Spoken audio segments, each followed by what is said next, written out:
English నేర్చుకుని అనర్గళంగా మాట్లాడాలనుకుంటున్నారా? అయితే వెంటనే కాల్ చేసి రిజిస్టర్ అవ్వండి. పరలోకముక్తి చెప్దాం. ఇది చందమామ కథో బాలమిత్ర కథో నాకు గుర్తులేదు, కానీ బాగుంది కథ, నాకు నచ్చింది. పరలోక ముక్తి, ముక్తి అంతే. అయితే మనం మామూలుగా ఏం చేస్తాము, బోల్డ్ అంత సంపాదిస్తాం, ఏదో తిన్నంత తింటాం.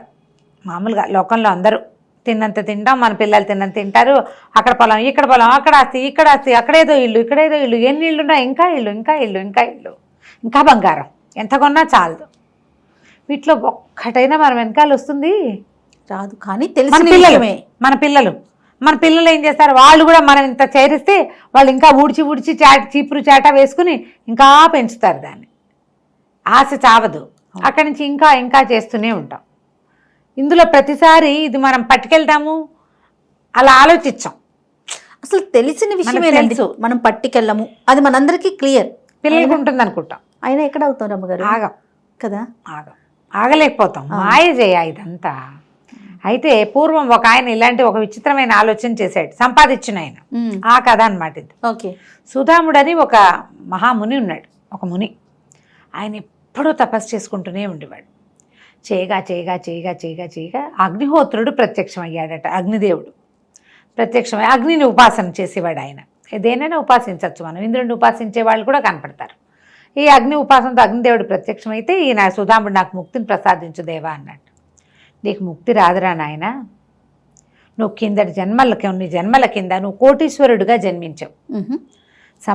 సంపాదించి అదంతా అనుభవించలేక నా డబ్బంతా పర్లపాలు అయిపోతుందేమో, ఇంకో జన్మెత్తి ఈ డబ్బుని సంపాదించాలన్న, ఈ డబ్బుని అనుభవించాలన్న కోరికతోటి సముద్ర మధ్యంలో కుశద్వీపంలో ఒక నేలమాళిగ లాంటిది చేసి అందులో నువ్వు డబ్బంతా దాచిపెట్టావు. చచ్చిపోయావు. తర్వాత కాలంలో చచ్చిపోయాక 30 సార్లు పుట్టావు, కానీ నీకు అది గుర్తులేదు. వచ్చే జన్మలో ఎలా గుర్తుంటుంది? అంతేగా. ఇప్పుడు సంపాదించే కోటీశ్వర్లు, అపర కుబేరులు వీళ్ళంతా ఈ జన్మలో తాము ఎంజాయ్ చేయడానికి తమ పిల్లల 14 తరాల దాకా అనుభవించడానికి ఏర్పరుస్తున్నారు తప్ప మనతో పాటు తీసుకెళ్దామని ఉండదు, వచ్చి మళ్ళీ ఇక్కడే అనుభవిద్దామని ఉండదు. అవును. ఈయన అట్లా కాదు. ఈయన కుబేరుడిగా ఉన్నప్పుడు, కోటీశ్వరుడిగా ఉన్నప్పుడు అట్లా ఆలోచించి కుశద్వీపంలో ఉన్న ఒక నేలమాళిగలో పెట్టి దానికి మహామాంత్రికులని కాపలా పెట్టి మంత్రబద్ధం చేసి ఎవ్వరూ తీయకుండా నేనే స్వయంగా వచ్చి తీసుకుందామన్న ఆలోచనతోటి చేసావు. తర్వాత నువ్వు ఎన్నిసార్లు పుట్టావు, కానీ అది నీకు జ్ఞాపకం లేదు. జన్మలు ఎత్తగా చివరికి ముని జన్మ వచ్చింది నీకు. ఇప్పుడు నువ్వు మునిగా ఉన్నావు, తపస్సు చేసావు, తపస్సు చేసావు, ముక్తిని కోరతారు మునులు. అంటే అదే కదా, అదే ముక్తిని కోరేవాడే. నువ్వు ముక్తిని కోరుతున్నావు, నువ్వు ఎప్పుడు దాచిపెట్టావు చూడు, దాన్ని దానం చేస్తే కానీ నీకు ముక్తి రాదు. ఓహో, మరి అక్కడికి నేను ఎట్లా వెళ్ళనండి అన్నాడు. నువ్వు ఎట్లాగైనా తంటాలు పడు. కుశద్వీపం, దానికి మాంత్రికులు కాపలా ఉన్నారు 30 జన్మల క్రితం. నీ ఇష్టం, నువ్వు అది ఏమైనా చేసిరా అప్పుడు నీకు ముక్తి ఇస్తాను అని చెప్పాడు అగ్నిదేవుడు. కాంతిపేట ఇదేమిటి ఇలా వచ్చింది, ఇప్పుడు ఏం చేయాలి? సరే, అక్కడి నుంచి ఈ కుశద్వీపం ఎక్కడుందో అని అట్లా వెతుకుతూ బయలుదేరాడు. ద్వీపాలు అంటే సముద్రంలో ఉంటాయి జనరల్గా. సరే, సముద్ర తీరాలకి తిరిగేసరికల్లా సరే ఒక చోట జాలర్లు కొంతమంది ఆ కుశద్వీపం అనేది తమకు తెలుసు అనేసరికల్లా సరే బాగానే ఉందిగా. వాళ్ళందరూ అడిగారు, ఎందుకు బాబు కుశద్వీపానికి నువ్వు అంటే, అక్కడ తపస్సు చేసుకోవడానికి వెళ్తానన్నాడు. అక్కడ డబ్బులు ఉన్నాయి అవన్నీ చెప్తే వీళ్ళంతా కూడా గోల్ చేస్తారు కదా. సరే, ఒక పడవవాడు ఒప్పుకున్నాడు తీసుకెళ్ళటానికి. అయితే పడవవాడికి ఈయన చెప్పాడు, కుశద్వీపంలో చాలా అపారమైన సంపద ఉంది నాయన, మరి నేను తిరిగి వచ్చాక మీ అందరికీ పంచిపెడతా అంటే వాడు సంతోషించాడు. అలాగే బాబు, మా వాళ్ళందరికీ చెప్తే వాళ్ళంతా నీ వెంబడి పడతారు, అలాగేలే నేను చెప్తానని తీసుకెళ్తే కుశద్వీపం చేరటం అంత సులువేం కాదు. మాంత్రికుల్ని కాపలా పెట్టాడు. దారంతా జలచరాలు మీద పడుతూనే ఉన్నాయి. ఎలాగోలాగా చచ్చి చెడి ఆ కుశద్వీపానికి చేరాడు. చేరేసరికల్లా కుశద్వీపం అంటే అదేదో ద్వీపం అంతే. అందులో అంత ద్వీపంలో తను ఎక్కడ దాచాడో తనకేం తెలుసు? ఎట్లా వెతుకుతారు? వెతకటం ఎట్లా? తీరా అక్కడికి వెళ్ళేసరికల్లా ఓ ఇద్దరు పొడుగాటి మహా పెద్ద పర్సనాలిటీస్ ఉన్నటువంటి భీకరాకారులు ఇద్దరు కనపడ్డారు. ఎందుకు వచ్చావని అడిగారు. తపస్సు చేసుకోవడానికి వచ్చానంటే వాళ్ళు లెంపకాయలు కొట్టేశారు. ఈయన్ని తపస్సు కాదు, దొంగ మొహం, ఇక్కడ ఏదో డబ్బు ఉందని వచ్చావు నువ్వు, పద నీ బోటి వాళ్ళు చాలామంది ఉన్నారు, ముందు అరకలు దున్నుదు కానీ తర్వాత నీ సంగతి చెప్తామని ఈడ్చుకుపోయారు. ఈడ్చుకెళ్తే తీరా అక్కడ ఈ బోళ్ళంతమంది ఎడ్లకు బదులుగా అరకలకి కట్టున్నారు. నాగలి దున్నడానికి ఉంటుంది కదా, దానికి ఆ ఎడ్ల బదులు మనుషులు ఉన్నారు. మనుషులు కట్టుండేసరికల్లా ఏం చేస్తాడు, కట్టేశారు. లాగాడు, ఏం తప్పలేదు.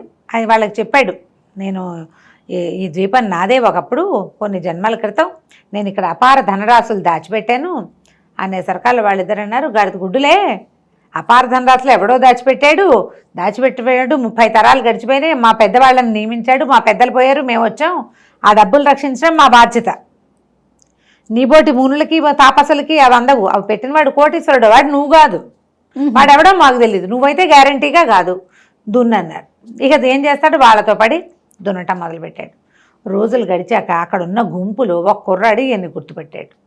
వాడు ఈయన ఏ రాష్ట్రం నుంచి దేశం నుంచి వచ్చాడో ఆ రాజుగారి సైన్యాధిపతి లేదా రాజుగారి కొడుకు సూరసేనుడు ఆశ్చర్యపోయాడు. కాదండి, మేమంతా ఇక్కడ ఏదో అపార ధనరాశులు ఉన్నాయని మీకు ఎలా తెలిసిందని. ఏమోనండి, ఏదో పుస్తకంలో ఉందిట, పాత పుస్తకంలో, ఈయన 35 జన్మల క్రితం చేశాడు అంటే 30 తరాల క్రితంది, ఏవో మా మమ్మీలాగా పుస్తకాల్లో రాయబడి తెలుసుకున్నారు. వాడు మాట్లాడుకుంటుంటే మూడో వాడు విని ఒకడు, అట్లా వీళ్ళిద్దరూ ఎవరికో చెప్తే ఎవరో తెలుసుకుని ఒకళ్ళు ఉత్తరం రాస్తే ఆ ఉత్తరం చేతిలో పడి ఇంకొకడు, ఆ పుస్తకం ఎక్కడో పబ్లిష్ అయితే ఎవరికో దొరికి 30 తరాల క్రితం పుస్తకాలు ఉంటాయి, ఎలాగో ఉన్నాయి, తాళపత్రాల్లో ఉందని, తాళపత్రాల్లో ఎక్కడైనా డబ్బు రహస్యాలు ఉన్నాయేమని వెతుకుతారు. అలా వెతికి ఇక్కడ ఒక పెద్ద గుంపు చేరింది. ఈ రాక్షసులు ఇద్దరు మాంత్రికులు ఇద్దరు ఉన్నారుగా, ఇవి వచ్చిన వాళ్ళకి అటు ఇటు వేసేసి ఆ కాడేసి ఆ కాడితో అరకాలు దున్నించేస్తున్నారు. వ్యవసాయం చేయండి మీరు, అందుకే పనికొస్తారండి. కానీ వీళ్ళని కాదని ఏం చెయ్యాలో వాళ్ళకి తెలీదు. ద్వీపంలో ఉందని తెలుసు కానీ ద్వీపంలో ఎక్కడుంది ఏముంది ఏమీ తెలియదు. ఈ గుర్తుపట్టిన సూరసేనుడు, మేమంటే డబ్బుల కోసం వచ్చామనుకోండి, ఇంచుమించు అందరం ధనం కోసం వచ్చారు, మీరు ఇంత తాపసిలాగా ఉన్నారు, పొట్ట అంటుకుపోయింది, మీకు ఆహారం కూడా తీసుకోవడం మానేసి ఉంటారు, మీరు ఎందుకండి వచ్చారు అంటే ఆయన చెప్పాడు, నాతో దుఃఖభాజన కాదనైనా, అగ్నిదేవుడు ప్రత్యక్షమైన నాకు మోక్షం రాలేదు, దానికి కారణం ఈ దిక్కుమాల కుశద్వీపం, ఎప్పుడో 30 జన్మల క్రితం నేనేట ఇక్కడ దాచిపెట్టాను. వాడు నిర్ఘాంతపోయాడు. సూరసేనుడు నిజమా అండి అన్నాడు. నిజం నాయన, దానికోసమే వెతుక్కుంటూ వచ్చా, లేకపోతే నాకు అన్నం కూడా అక్కర్లా, గుప్పెడు అన్నం అవసరం కూడా లేదు, ఈ వస్త్రాలు చూడు ఇవి కట్టుకుంటాను నేను, నాకెందుకు డబ్బు, ఆ డబ్బుని దానం చేయాలి, అది ఇక్కడ లేకపోతేనే నాకు మోక్షం వస్తుంది అనేసరికి సూరసేనుడు అన్నాడు, ఎందుకో మీ మాట నమ్మాలనిపిస్తోంది నాకు, మనిద్దరం కలిసి వెతుకుదాం. పగలల్లా అరకలు కట్టి సాయంకాలం అవ్వగానే ఈ గుంపంతా ఓ చోట కూర్చుని అన్నాలు తినేవాళ్ళు. వీళ్ళిద్దరూ చల్లగా వెళ్ళి అట్లా తిరుగుతూ వెళ్ళేవాళ్ళు. మరి ఏదో ఒకటి ప్రయత్నం చేయాలి కదా. ఈ లోపల తిరుగుతుంటే ఇతను బాగా లోపలికి వెళ్ళాక కొన్ని భవనాలు శిథిలమైపోయినవి అట్లా వాటిని గుర్తుపడుతున్నాడు ఆయన. ఇక్కడ ఒక భవనం ఉండేది, చాలా పెద్దది, నేనే కట్టించాను ద్వీపంలో, ఇక్కడ ఒక గుహ ఉండాలి, ఇది ఉండాలి, అది ఉండాలంటే రోజు కొంచెం చూసుకుంటూ తిరగ్గా తనకి గుర్తు కూడా వస్తుంది, లీలగా ఇదేనని అనిపిస్తోంది అనమాట. ఒక పురాతనమైన పాడుపడిపోయిన భవనము, దానికి లోపలగా ఉన్న ఒక గుహ. సరే, అక్కడి నుంచి కొద్ది రోజులు అయ్యేసరికల్లా సూరసేనుడితో కలిసి ఆ గుహలోకి ప్రవేశించేసాడు. అయితే మాంత్రికులు పసిగట్టేశారు. అమ్మ దొంగబడవా, నువ్వు కాస్త డబ్బులు తీసుకెళ్ళడానికి వచ్చావు, ఉండు నీ పని చెప్తాము అని మీదకి వచ్చారు యుద్ధానికి. వచ్చేసరికల్లా ఈయన అన్నాడు, అది కాదు, నా మాట అర్థం చేసుకోండి, నేను కాపలా పెట్టింది మిమ్మల్ని కాదు, అసలు నేను ఈ రూపంతో చెయ్యలా, ఇది నాకు ఇలా జరిగిందని అతను చెప్పినా వాళ్ళు వినిపించుకోవాలి, మాకు అదంతా తెలీదు, దీనికి కాపలా కాయటం అంతే మేము. సరే, నువ్వు ఈ డబ్బుతోటి చచ్చిపోదు కానీ లోపలికి వెళ్ళి మొత్తం చూసిరమ్మన్నారు. లోపలికి వెళ్తే కొన్ని కోట్ల కొద్ది ధనరాశులు ఉన్నాయి. అగ్నిదేవుడు అబద్ధం ఎందుకు చెప్తాడు? అక్కడి నుంచి ఏమన్నారు, సరే నువ్వు పరిగెత్తు, నువ్వు ఏదైనా దొంగ పని చేయకుండా నీకు శిక్ష వేయకూడదు, ఊరికే చూస్తే నిన్నేమల్లే, ఓ పెట్టుపుచ్చు పారిపో, నీ వెనకాల బాణం వేసి చంపేస్తాం, మా తప్పు లేకుండా, ఎవడైనా దీన్ని తీసుకుంటే చంపేయాలని ఆర్డర్ మాకు, లేకపోతే చంపం, నువ్వు పట్టుపో ఒకటి సరే ఈయన ఏం చేశాడు, లోపలికి వెళ్ళి ఓ పెద్ద గిన్నె, దాని నిండా వజ్రాలు ఉన్నాయి, ఆ గిన్నె పుచ్చుకుని వచ్చాడు బయట. తప్పు చేస్తే శిక్ష ఇవ్వాలి, వీళ్ళ పద్ధతి అది. అక్కడి నుంచి ఇద్దరు అన్నారు, నువ్వు వెళ్ళిపో, నీ వెనకాల నుంచి బాణం వేసి చంపేస్తాం మేమన్నారు. ఇద్దరు బాణాలు వేశారు. ఈ 2 బాణాలు ఈయనకి తగలకుండా వెనక్కి వెళ్ళి వాళ్ళిద్దరికే కూర్చుకుని.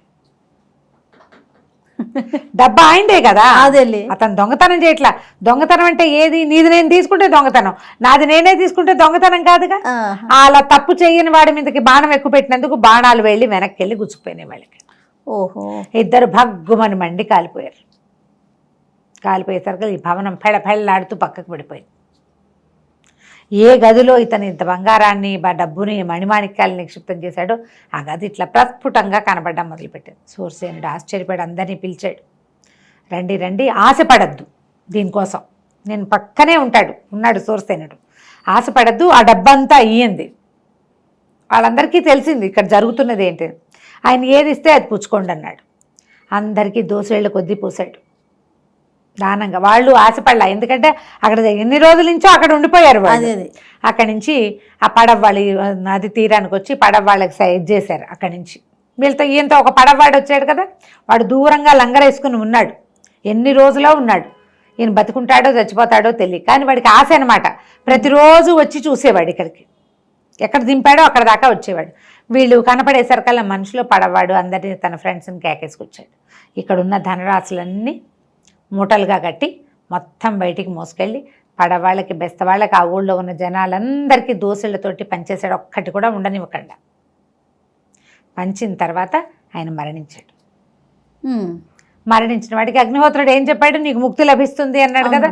పంపకం అయిపోగానే ఈయన వెళ్ళిపోయాడు. సూర్యసేనుడికి చెప్పాడు, నాయన నాకు కాస్త ఇది చేసేసి అగ్ని సంస్కారం చేయి నాకు అని. ముందే సూర్యసేనుడికి పెద్ద వాటా ముట్టింది అతనితో పాటు ఉండటం వల్ల. సూర్యసేనుడి అగ్ని సంస్కారం చేశాడు, ఆయన రుణం తీర్చేసుకున్నాడు తనకు డబ్బు ఇచ్చినందుకు. మిగిలిన వాళ్ళందరి జయ ధ్వానాల మధ్య ఈ సుధాముడు స్వర్గలోకానికి వెళ్ళిపోయాడు, ముక్తిలోకానికి మోక్షద్వార ప్రవేశం చేసేసాడు అనమాట. కథ కంచికి మనం ఇంటికి. సూపర్ రమ్మగారు. మోక్షం ఎలా వస్తుంటే మనం సంపాదిస్తే రాదు, దానం చేస్తే వస్తుంది. అది ఈ స్టోరీ లైన్ అదే అంతే కదండి. అంతే. చాలా బాగుంది రమ్మగారు. నమస్తే.